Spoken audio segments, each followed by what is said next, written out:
sebentar. Analisa data berkala. Oke, di sini saya dapatkan beberapa bahan sih dari beberapa resource. Jadi ini mungkin ini akan lebih mudah untuk dipelajari gitu ya. Jadi jadinya tuh nanti saya share ke kalian. Dan juga nanti ada beberapa contoh-contoh contoh-contoh soalnya gitu ya. Kalau di slide itu kan cumanya teori tok ya, cuma rumus, terus sayangnya implementasinya nggak ada gitu loh. Jadi jadinya kan kalian bingung. Nah, nanti saya share ke kalian ya. Oke, untuk yang ujian gimana kira-kira? Soalnya keluar apa lebih banyak teori atau ada contoh soal?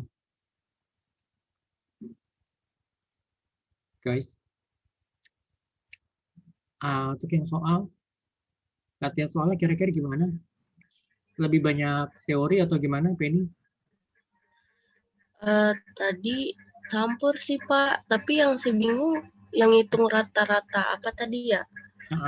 Rata-rata ruang apa kalau nggak salah? Iya. Itu saya nggak ngerti Pak. Iya, memang kadang soalnya gini ya kalau ya. Saya tadi mau nanya Pak, saya tadi ada soal median. Median, tapi jawabannya salah. Bener, tapi salah ya? Iya salah Pak. Saya bingung Pak. Nggak apa-apa, itu ini kan masih baru simulasi ya sebenarnya kan. Ya. Ya hopefully sih, mudah-mudahan sih nanti pada saat realnya nanti nggak sampai seperti itu. Tapi kalaupun juga terjadi, ya kalian bisa komplain gitu loh. Jadi ya kan nanti kan kalian cetak kan apa namanya kan buktinya itu kan, kalian cetak buktinya. Terus juga apa namanya kalau perlu ya kalian screenshot aja untuk masing-masing soal gitu. Jadi ada berapa? Ada 30 ya kalau nggak salah ya?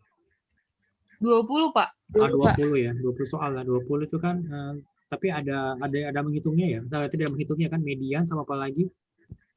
Sigma ada, rata-rata harmoni ada. Iya, oke. Rata-rata ukur. Iya. Terus modus. Iya Pak, saya masih nggak ngerti sama rata-rata ukur sama harmonis Pak. Iya. Pada itu nggak dibahas ya? Istilahnya yang berbeda ya. Saya takutnya ada beberapa istilah, atau nggak tahu mungkin itu di bab berikutnya. Tapi kalau karena gini, di beberapa buku itu kalau memang kita kan istilahnya kan itu yang dari bahasa Inggris yang diterjemahkan ke dalam bahasa Indonesia kan. Jadi misalkan kalau median itu kan sebenarnya median itu kan lebih kepada bahasa asing kan gitu kan ya. Ya kan atau mungkin kalau average kan orang semua udah tahu kan, average itu adalah rata-rata kan. Nah kalau itu kan gampang kan, average rata-rata. Nah kadang-kadang ada beberapa istilah yang sebenarnya apa namanya referensi di beberapa buku itu beda. Misalkan kalau saya pakai buku si A, kemudian nanti saya pindah lagi pakai bukunya si B, mungkin ada beberapa istilah yang berbeda. Nah, itu yang kadang kalau saat itu saya bingung gitu loh. Ini maksudnya apa gitu kan? Ini maksudnya apa? Kadang-kadang kalau rata-rata, mungkin di buku A nulisnya rata-rata istilah, tapi kalau di buku B dibilangnya rata gitu loh. Gitu kan. Terus ada lagi misalnya apa ya, median. Oke lah median, oke, tapi ada juga mungkin mengatakan nilai tengah gitu loh. Gitu kan. Atau ada lagi misalnya batas bawah, batas batas atas gitu kan ya.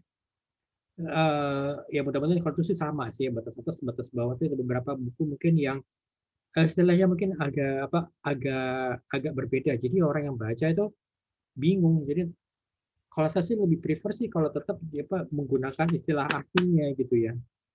Gitu. Oke. Ini kita mulai aja kali ya teman-teman ya. Saya share screen. Oke. Analisa data berkala muncul nggak di layar kalian? Nggak muncul Pak. Iya Pak, belum muncul. Muncul ya sekarang ya? Iya baru. Oke. Ya dia. Kayaknya saya agak lemot ini ya laptopnya nih ya. Oke, analisa data berkala. Apa yang dimaksud dengan analisa data berkala gitu kan? Oke, jadi ini analisa data berkala itu adalah data yang dikumpulkan dari dari waktu ke waktu untuk menggambarkan perkembangan suatu kegiatan. Misal apa? Perkembangan produksi dari tahun ke tahun, kemudian juga kenaikan harga atau juga mungkin hasil penjualan dalam 12 bulan di tahun misalnya tahun 2019 kemarin, kemudian juga mengenai jumlah penduduk Indonesia misalnya selama 20 tahun terakhir gitu ya. Kemudian juga mengenai jumlah kecelakaan, ya kan, jumlah kecelakaan, kemudian jumlah kegiatan, jumlah kejahatan gitu ya, sebaik misalnya kejahatan kejahatan apa white apa kejahatan kerah putih ataupun kejahatan kerah biru. Kalau mungkin kalau itu kan ada yang blue collar dan white collar crime gitu loh. Jadi juga di sini yang berhubungan dengan analisis data berkala. Jadi adanya serangkaian nilai-nilai variabel yang disusun berdasarkan waktu. Jadi ada waktunya, gitu kan? Oh, ada masuk sebentar. Nanti ada waktunya, gitu kan ya. Misalnya dari tahun, misalnya apa pertumbuhan penduduk Indonesia misalnya dari tahun 1980 sampai dengan tahun 2019. Berarti sekitar berapa tuh? Sekitar mungkin 29 tahun gitu kan. Itu kan dia pasti ada variabelnya. Jadi kita bisa melihat misalnya pertambahan penduduknya berapa persen gitu kan ya. Itu kita bisa melihat di situ. Bahkan juga kita bisa memprediksi kira-kira nanti jumlah penduduk Indonesia misalnya di tahun 2025 itu ada berapa gitu loh. Gitu. Nah, jadi ada serangkaian data yang itu terdiri dari variabel Y, ini kan variabel Y, yang merupakan hasil observasi dan fungsi dari variabel X yang merupakan variabel waktu yang bergerak secara seragam dan ke arah yang sama. Jadi misalnya dari tahun 1980, 1981, 1982 gitu ya sampai dengan tahun 2019 gitu kan ya. Nah, tapi kan tahun 2020 gimana Pak? 2020 kan belum apa masih apa namanya waktunya masih berjalan kan masih di bulan apa Oktober ya menjelang akhir Oktober. Nah, kita tuh bisa memprediksi kira-kira nanti pertambahan penduduk Indonesia di tahun 2000 jumlah penduduk Indonesia di tahun 2020 ada berapa ratus juta. Misalnya dilihat dari dilihat dari historinya. Jadi kita bisa memprediksi gitu loh. Gitu. Oke. Saya coba menggunakan apa namanya ini ya kalau kan dari di layar kalian aku coba gedein dikit ya. Oke. Jadi ada 4 macam atau 4 komponen dari data berkala ini. Yaitu pertama gerakan tren jangka panjang atau tren sekuler. Itu merupakan gerakan yang sifatnya jangka panjang, lambat, dan juga memiliki kecenderungan menuju ke satu arah tertentu, baik itu dia naik atau turun. Waktunya itu mungkin sekitar, ya waktu cukup lama gitu ya, jadi sekitar 10 tahun atau bahkan lebih gitu loh. Jadi misalnya apa? Contohnya misalnya apa? Pergerakan harga emas murni gitu kan, misalnya arahnya tuh kecenderungannya itu kan naik gitu kan.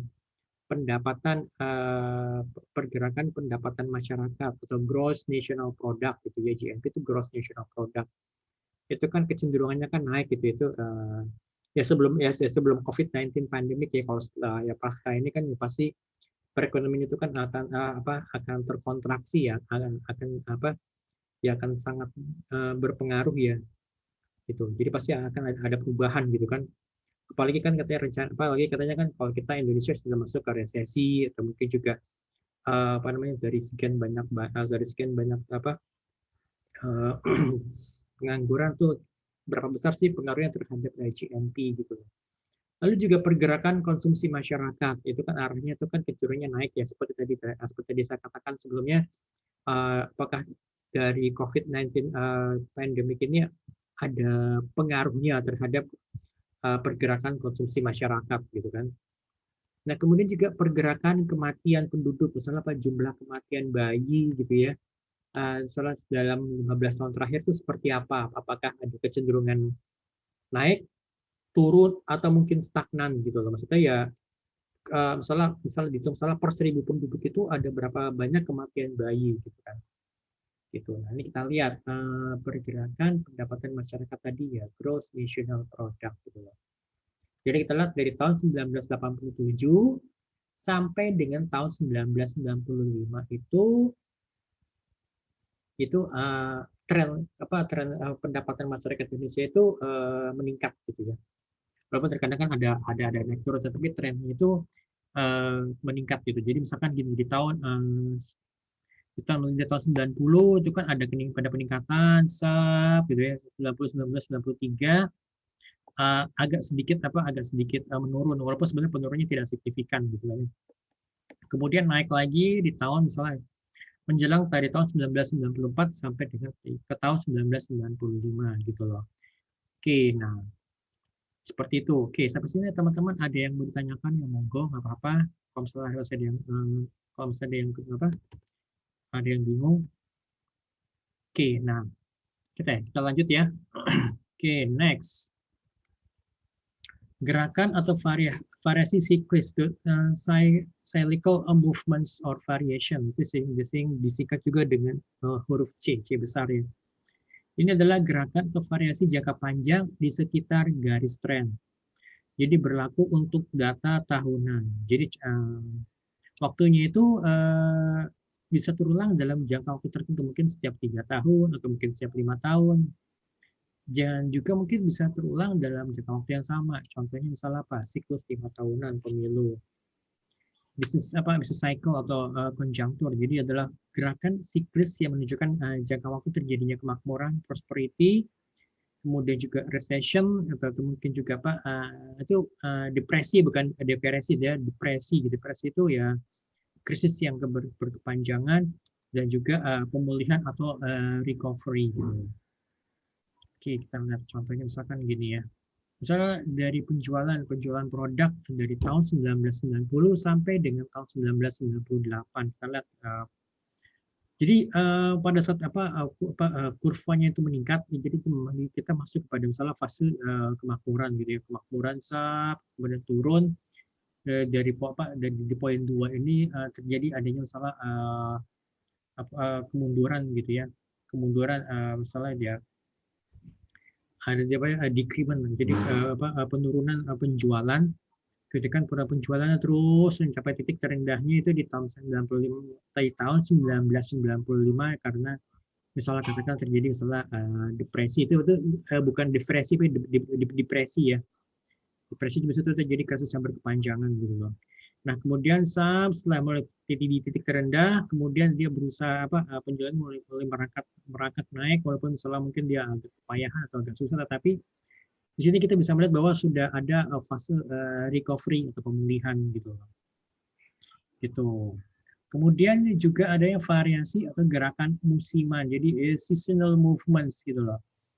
Jadi gerakan yang sifatnya berulang secara teratur, jadi ada pola tetapnya. Jadi dari waktu ke waktu kita bisa prediksi nih, misalnya katakanlah misalnya di bulan Desember itu bulan misalnya akhir bulan, di akhir tahun misalnya mulai dari Oktober, November, Desember itu pasti ya misalnya penjualan produk itu mulai merangkak naik. Jadi puncaknya itu di bulan Desember misalnya pada saat Natal dan Tahun Baru gitu kan. Nanti di Januari masih lumayan stabil, nanti di Februari udah mulai agak turun, bahkan mungkin di Maret itu, mungkin Februari itu mungkin sampai kepada titik terendah, yang kemudian Maret mulai agak pelan-pelan mulai masuk. Ntar ada lagi nanti pasti menjelang misalnya bulan puasa, menjelang bulan puasa, apalagi kalau misalnya konsumen sudah menerima THR, nah itu baru tuh peningkatan penjualan itu lumayan jor-joran gitu kan. Ya, kan seperti di poin B ini misalnya menjelang hari Natal dan Tahun Baru, di mana industri hotel dan industri makanan minuman itu meningkat penjualannya gitu kan. Mungkin kalau misalnya kalian lagi ya sebelum pandemik ini, mungkin kalau kalian melihat misalnya di akhir tahun kemarin atau mungkin pada saat Lebaran atau mungkin H+1 sampai H+7 kan misalnya biasanya kan mall tuh rame, restoran tuh rame, bahkan mungkin kalian mau makan aja itu waiting list gitu. Seperti itu. Oke. Kemudian juga gerakan atau variasi yang sifatnya tidak teratur atau irregular atau random movement atau juga disingkat dengan huruf I, irregular gitu ya.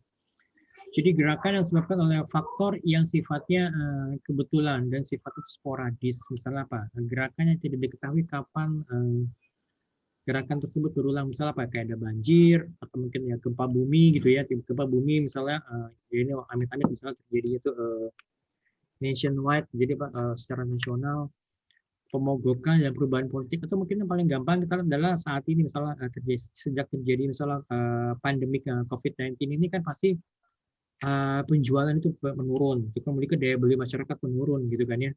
Apalagi misalnya daya beli masyarakat menurun, kemudian berarti apa?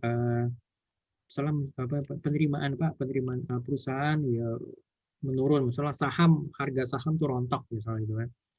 Itu adalah sifatnya tidak teratur karena kan tiba-tiba muncul gitu kan. Kita kan pandemik ini kan ada yang mengatakan bahwa pandemik ini muncul misalnya pas 100 tahun sekali, misalnya terakhir kita tahun 1920 yang katanya apa ada apa flu Spanyol atau apapun itu kan. Tapi ini kan sifatnya kan itu di luar dugaan. Kalau dulu kan hanya bilang misalnya ada yang mengatakan itu kan setiap 100 tahun atau setiap berapa ratus tahun sekali. Tapi kan kita tidak bisa mengira seperti itu gitu loh. Mungkin juga ada lagi salah tiba-tiba misalnya seperti kejadian banjir gitu kan ya, atau mungkin ya tiba-tiba ada perubahan politik misalnya seperti yang demo-demo yang ada di Hong Kong atau di Thailand, itu pasti sedikit banyak akan mempengaruhi kondisi perekonomian gitu kan. Gitu. Oke, next analisis trend. Oke, analisis trend ini jadi data berkala dapat dipergunakan untuk membuat untuk dasar pembuatan garis tren gitu ya. Jadi kita bisa membuat trennya gitu, garis trennya.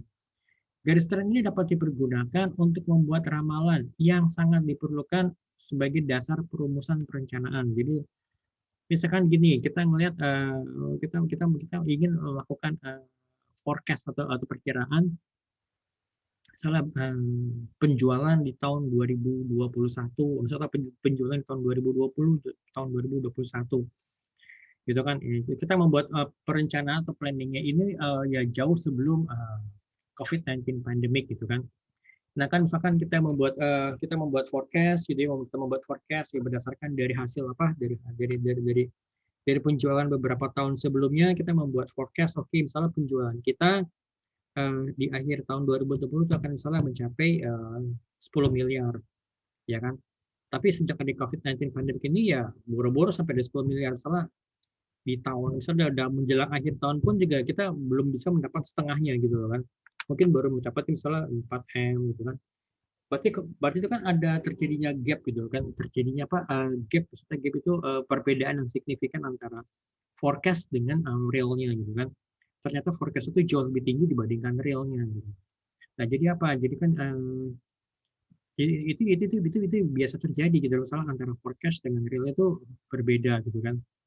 Ya syukur-syukur misalkan kalau real itu bisa melebihi dari forecast-nya gitu kan. Gitu. Jadi ini untuk menghitung tren linear atau garis tren ini ada beberapa metode. Yang pertama adalah metode tangan bebas. Yang kedua metode semi rata-rata, yang ketiga metode rata-rata bergerak, yang keempat adalah least square method gitu loh. Ini sini udah jelas sih, ada beberapa contoh-contohnya yang jadi jauh lebih mudah gitu loh. Nah, di sini jadi karena ada beberapa metode yang sering digunakan, maka yang dibahas itu adalah metode metode rata-rata bergerak, dan juga metode tangan kuadrat terkecil gitu loh. Oke, dalam data berkala, jadi ini untuk yang metode rata-rata bergerak ya. Jadi dalam data berkala, rata-rata bergerak itu sering digunakan untuk memuluskan fluktuasi yang terjadi dalam data tersebut. Jadi proses pemulusan ini disebut dengan pemulusan data berkala. Jadi apabila data bergerak itu dibuat dari data tahunan atau bulanan, ya sebanyaknya N itu tuh, jadi misalnya N itu 5 tahun gitu ya. Maka waktu rata-rata yang bergerak disebut rata-rata bergerak tahunan dengan atau bulanan dengan periodenya itu N waktu gitu. Sekarang kita akan lihat contohnya.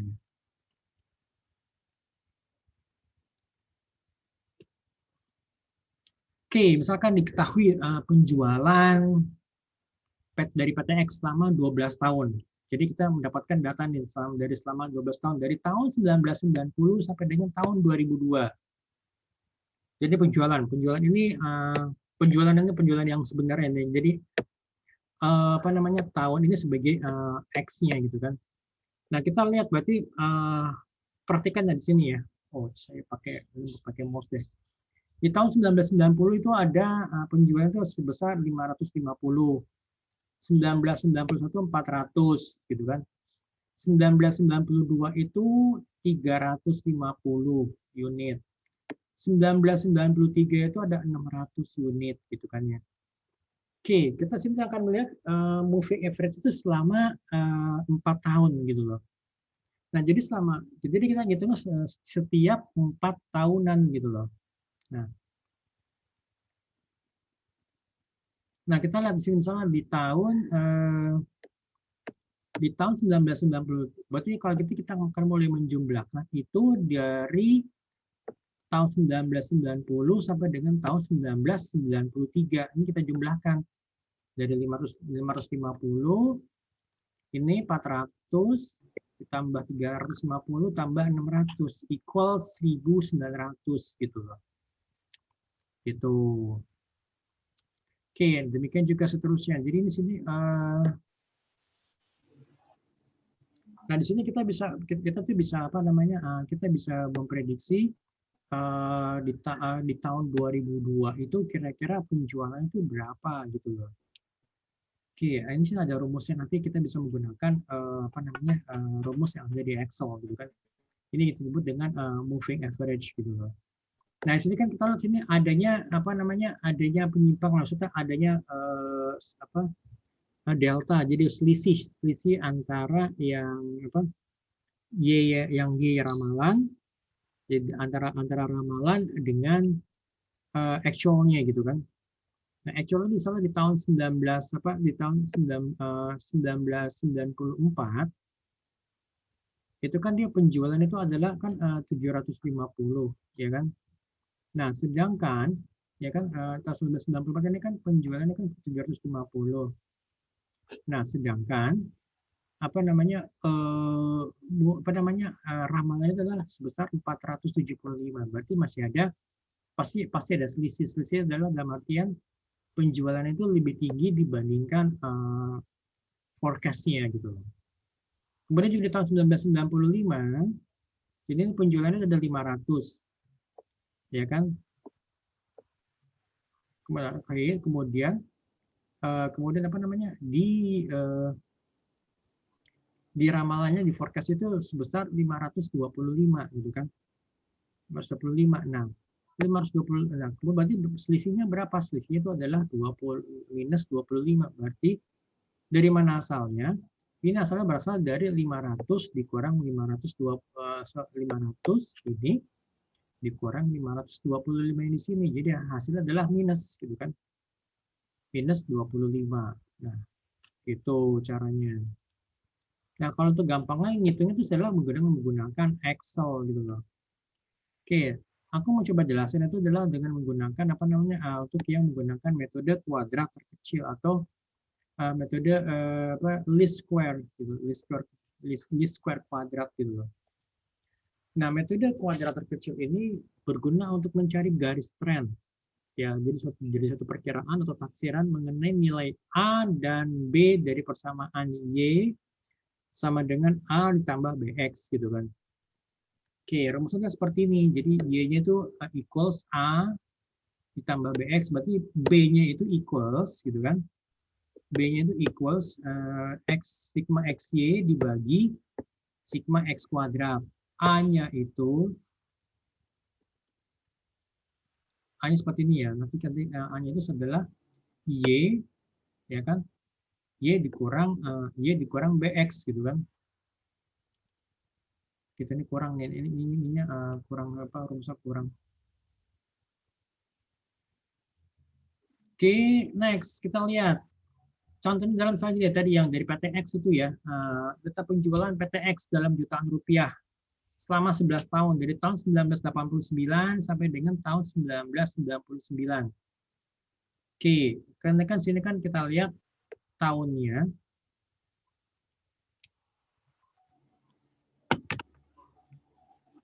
Oke, perhatikan ya di sini kan ada angka 11 tahun ya, perhatikan ya, 11 tahun itu jadi perhatikan di sini ya, ada X dan Y-nya ya. Kita lihat X itu adalah variabel waktu dan Y-nya itu adalah ramalan nilai Y, ramalan dari penjualannya gitu loh. Oke, kita lihat X-nya itu adalah sini kan muncul dari mana angka minus 5 ini, gitu kan? Sorry, kita lihat di sini misalnya di tahun 1989 sampai dengan tahun 1999 adalah ada berapa? Ada 11 tahun gitu ya. Nah, angka jadi di sini kita bagi dua gitu loh. Kita bagi dua di mana kita lihat mana yang sebagian nilai tengahnya ini kan dikat di 19 kan 1 2 berarti kalau gitu kan berarti ini dibagi dua angkanya. Jadi dibagi dua grup ya. Jadi misalnya 11 bagi 2 berarti itu adalah berapa tuh? Kan 5,5 berarti kita menggunakan 5 ada 5 gitu loh. Minus 5, minus 4, minus 3, minus 2, minus 1, kemudian 0, 1, 2, 3 sampai dengan 5 gitu loh.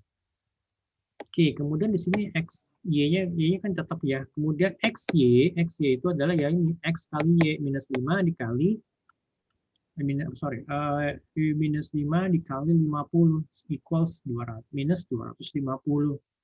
Kemudian X kuadratnya, perhatikan ya, X kuadrat ini kan sini minus 5, dikuadratkan sini menjadi positif 25 gitu. Oke, jadi kita jumlahkan masing-masing.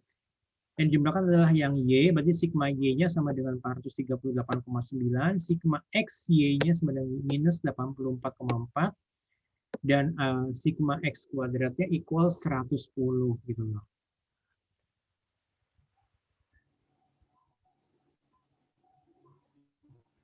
Oke, perhatikan ya.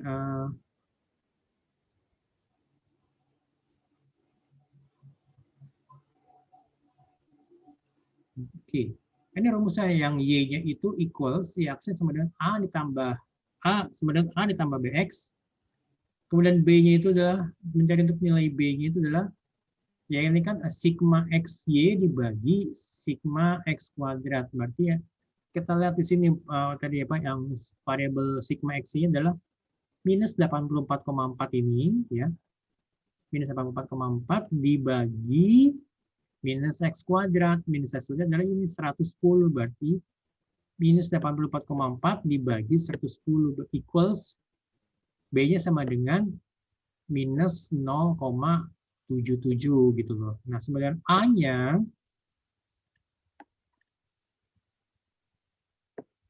A-nya itu adalah, saya lupa nih maksudnya ini adalah 0,77. Oke.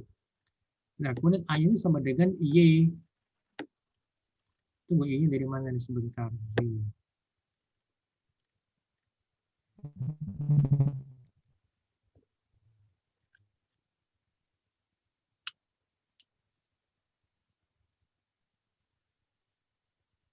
Sebentar, ada yang anyone tadi seperti A sama dengan Y.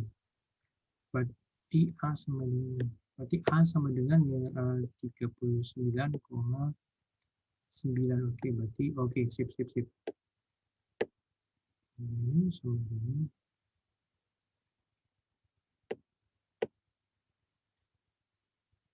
sebentar, ini 177.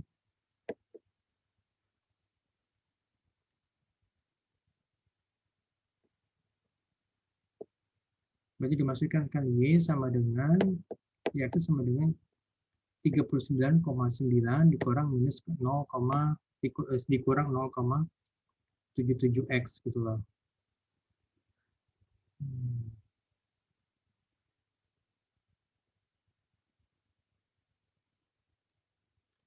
Oke, sudah oke udah, oke sebentar ya, ini saya coba cek dulu.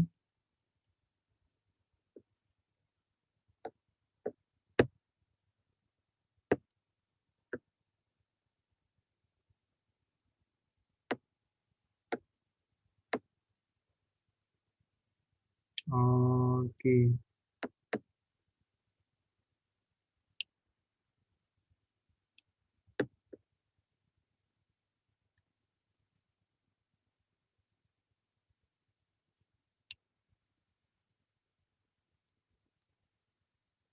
Sebentar. Aku ada yang miss.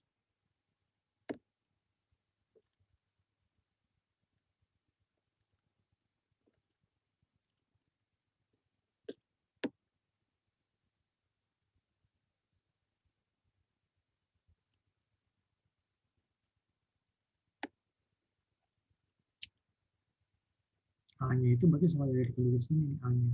Sebentar ya. A itu.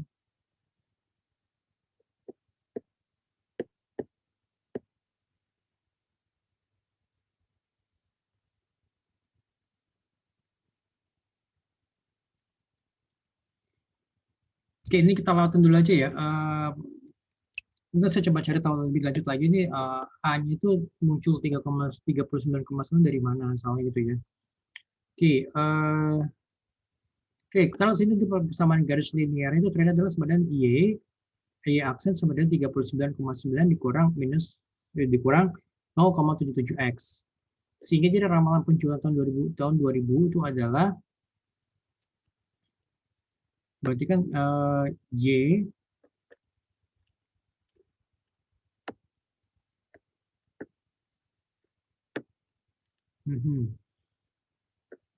berarti itu Y itu sama berarti 6 ini dari mana? 6 ini dari sini asalnya gitu loh. Ini loh, apa namanya? 90 tahun di tahun 99 itu adalah kan 5, sedangkan tahun 2000 adalah sama dengan 6 gitu kan. Oke, atau juga mungkin bisa menggunakan dengan cara yang kedua. Cara kedua itu seperti apa? Kita lihat di sini. Oke, di mana misalnya tahun 1989 itu X sama dengan 1, kan ini Y tetap sama, tetapi di sini tahun 1981 sampai dengan tahun 1990 11. Nah, ini kita total semua yang X ini X adalah 66 gitu kan. Berarti kan 66 dibagi 11 itu equals 6. Sedangkan ini 438 itu kan dibagi 9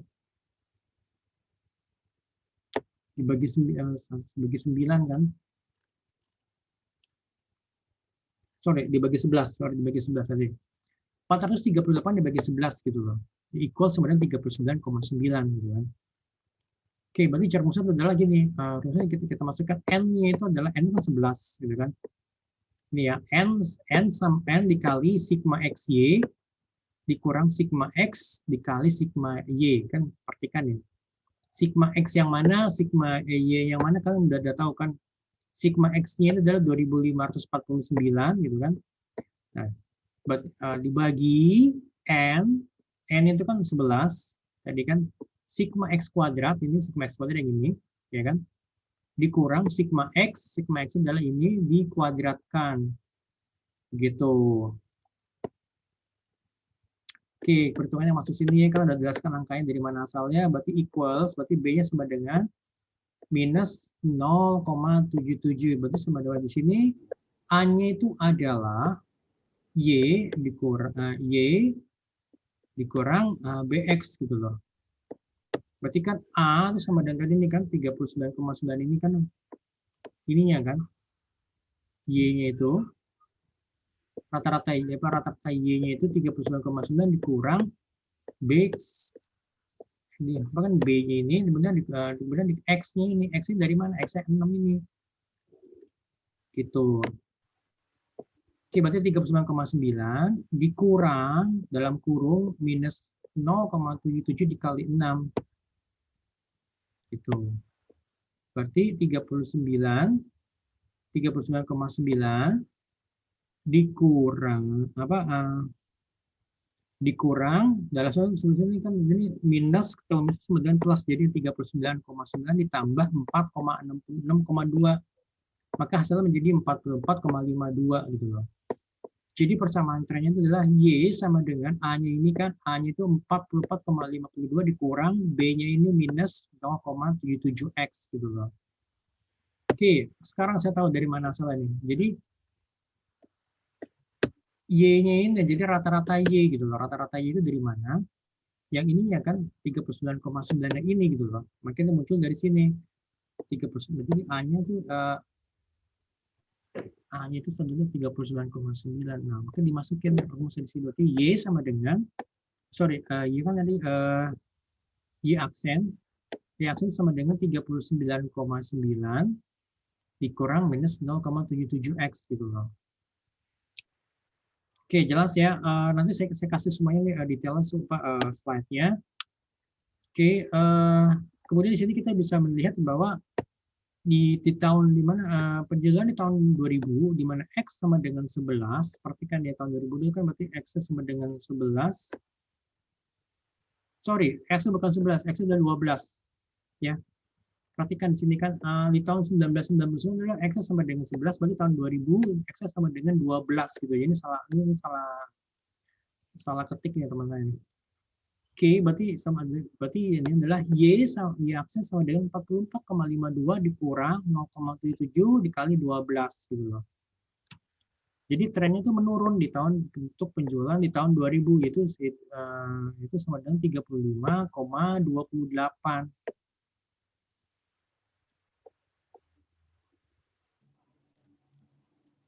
Gitu.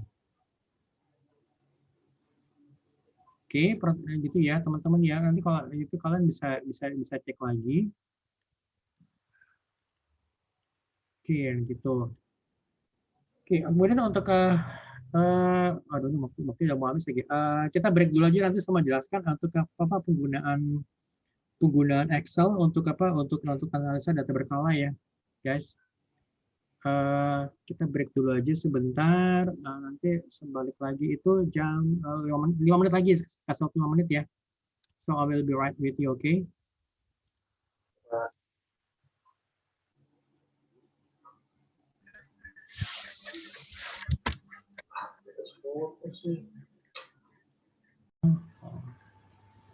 Well, it's recording now and slide share. Saya sudah siapkan data-datanya di Excel. Muncul nggak di layar kalian? Muncul ya. Oke, ini data di Excel. Sebentar.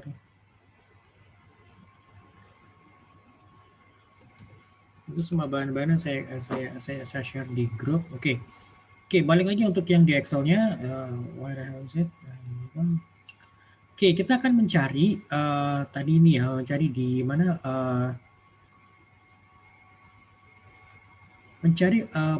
bagaimana kita bisa mencari moving average dengan menggunakan Excel. Ini kita lihat. Jadi sini saya sudah masukkan data-datanya. Data-datanya itu misalnya untuk yang 12 minggu ini. Jadi ini kan penjualan dalam juta. Satunya dalam jutaan ya, jutaan unit. Oke, di minggu pertama ini ada 17 juta. Minggu kedua 20 juta sampai dengan minggu ke-12 itu ada 22 juta. Sekarang kita lihat bagaimana kita bisa mencari moving average-nya gitu loh. Oke. Sekarang kita buka, ini kan biasanya kan kalau di Excel itu kan misalnya kan layar ini kan sedang di home sini. Oke, sekarang kita klik data. Oke, kita klik data, kemudian kita pilih data analysis. Nah, kemudian kita pilih yang moving average. Oke, moving average kita klik. Kemudian kita klik OK. Nah, ini kan input average di sini ya. Input average oke, di sini 17 sampai dengan di sini. Kemudian interval tadi kita mau interval berapa di interval misalnya di angka 3 gitu ya. Oke, kemudian outputnya itu kita mau taruh di mana gitu loh. Misalnya kalau tadi kan di sini dijelaskan di saya itu kan di misalnya di output average ada di sel C2 kan. Oke. Nah, kita klik. Nah, di sini kita cek misalnya ini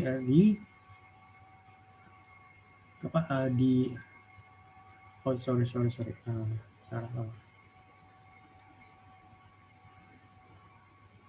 Ini udah ya, ini kan di angka 3. Nah, kemudian di sini output range-nya ini kita mau taruh di mana gitu loh. Oke, misalnya di sini kita klik misalnya C3 gitu kan. Oke. Kita klik OK, and here we go.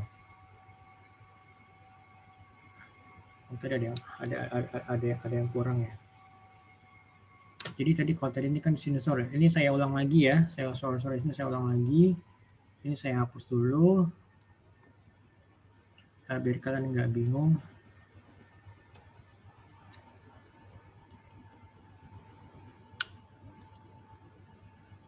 Oke, kita ulang lagi ya. Tadi kan kalau di Excel kan standarnya kan foldernya kan ada di home. Oke, sekarang kita cari, kita klik data. Kita klik data, kemudian kita klik data analysis, kita pilih moving average, kita klik, kemudian kita oke kan. Nah, penjualannya kan tetap di sini, penjualannya kita highlight, so kita pilih semuanya. Ini sebagai input average, kemudian intervalnya kan di angka 3, kita ketik di sini angkanya angka 3. Gitu, kemudian output average ada di mana? Kalau dari slide kalian kan itu di C2, berarti kita ketik aja di C2 di sini gitu loh. Oke, di sini sama ketik C2. Oke. Dan jangan lupa ini diklik ya chart outputnya gitu loh. Oke, kita klik OK and here we go. Oke, ini ada yang kelebihan sebentar. And this is it. Oke ya. Oke, ini chartnya, ini kita bisa perbesar, ya kan? Ya kan? Oke, di sini kan kita bisa melihat moving average-nya itu dimulai pada minggu ketiga gitu kan. Minggu ketiga kan 19, kemudian masuk terus gitu loh. Seperti ini cara untuk mencari moving average-nya. Oke, kalau untuk yang selanjutnya latihan itu adalah, sebentar saya share screen dulu, ganti share screen. Bagaimana kita bisa menggunakan jadi ini udah ya untuk moving average-nya. Oke. Nah, kemudian kita bisa melakukan proyeksi tren dengan menggunakan Excel 2003 ini ya. Oke, mungkin ada perbedaan ya kalau sini Excel di slide ini menggunakan Excel 2003, kalau di sini kan pakai Excel yang 2010 ya kalau nggak salah. Oke, ini juga sudah. Oke, kita ganti layar lagi. There we go. Oke, ini ya kita udah ganti layar. Kan seperti biasa kan di sini layarnya layar Excel itu kan selalu ada di folder, ada di sebelah kiri ya, yang home ya. Oke. Sekarang kita lihat, berarti kan kita ada masukkan datanya, kemudian kita pilih menu insert, kita pilih insert pada menu utama, kemudian kita pilih function gitu loh. Oke, tetapi kalau di sini di Excel-nya itu kita pilihnya itu adalah formula ya. Formula, kemudian kita pilih itu adalah yang function gitu loh. Function. Oke, kan sini kita tadi dijelaskan adalah function itu kita pilihnya adalah yang statistik kan ini. Kita pilih function kategori itu pada kita pilih pilihan adalah function statistical. Nah, kemudian kita pilih di sini itu adalah yang di sini, perhatikan ya, select a kategori kita pilih adalah statistical ya. Here we go, ini statistical. Oke, daripada kita susah-susah, di sini kita cari aja fungsinya apa yang mau kita cari fungsinya ya. Yang akan kita gunakan fungsi adalah forecast gitu kan. Oke, forecast, kemudian kita klik go. Oke, ini udah pilih ya. Oke, kita klik OK.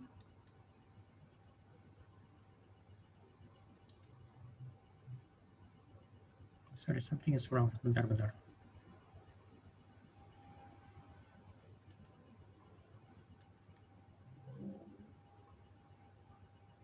Sebentar, sini ada yang muncul, tapi kok dia nggak mau muncul. Oke, here we go. Oke, kita pilih sini sumbu X, ya Pak. Kita masukkan nilainya pada kotak X, kita kita ketik ini kan 11 gitu ya. Jadi kita di sini kita ketik 11. Jadi pada kotak X itu kita ketik 11. Bentar. Kita ketik 11, oke.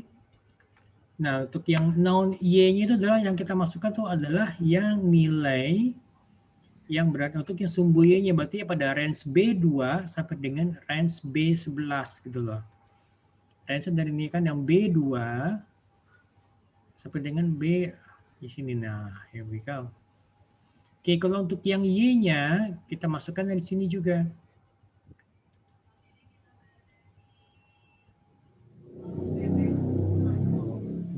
Oke, kita klik OK.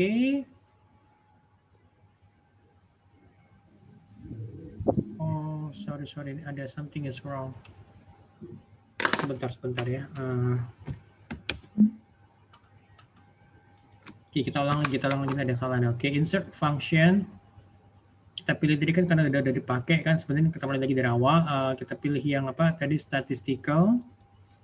Oke, di sini kita ketik forecast.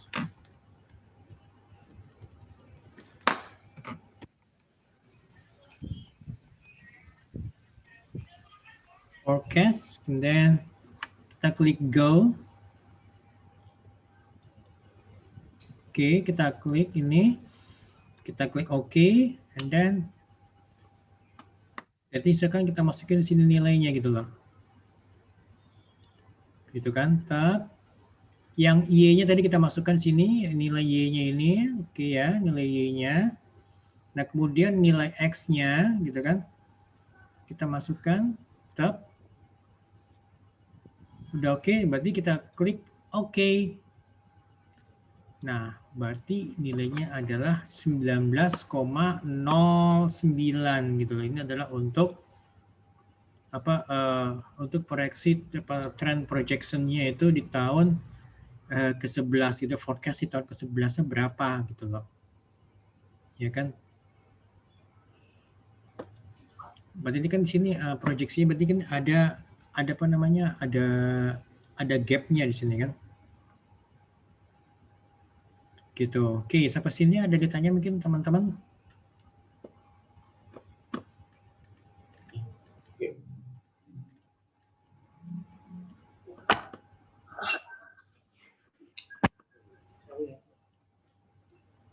Ada yang mau ditanyakan mungkin teman-teman?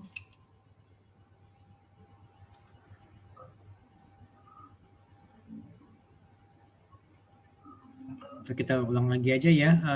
Di sini untuk yang apa? Untuk yang ini apa? Untuk yang forecast-nya ya. Supaya biar lebih ngerti lagi. Karena di sini ternyata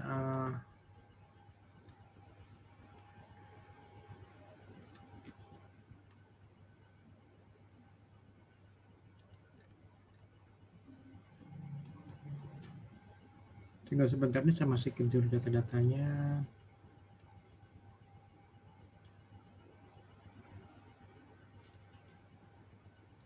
Ini tahun ke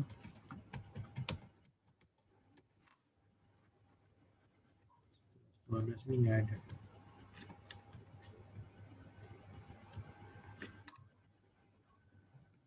Poin 6, 25,5.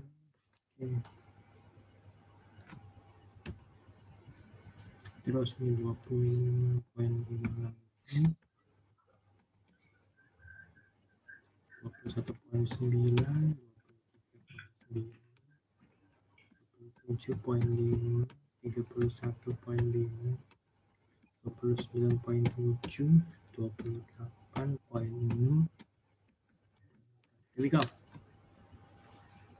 Oh, ini di tahun ketiga itulah 25.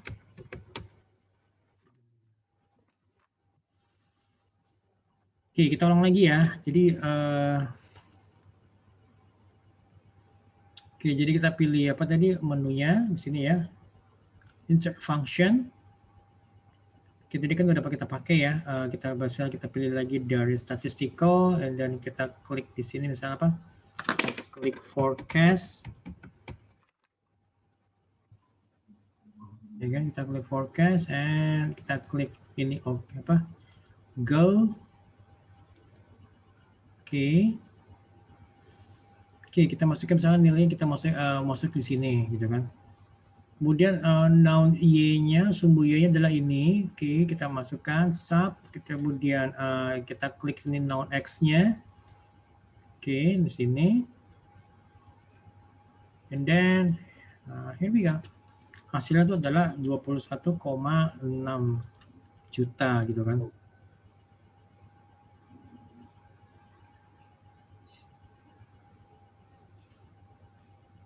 Gitu. Oke, sampai sini yang mau tanyakan teman-teman? Ada yang mau tanyakan guys? Any questions? Kalau ada silahkan.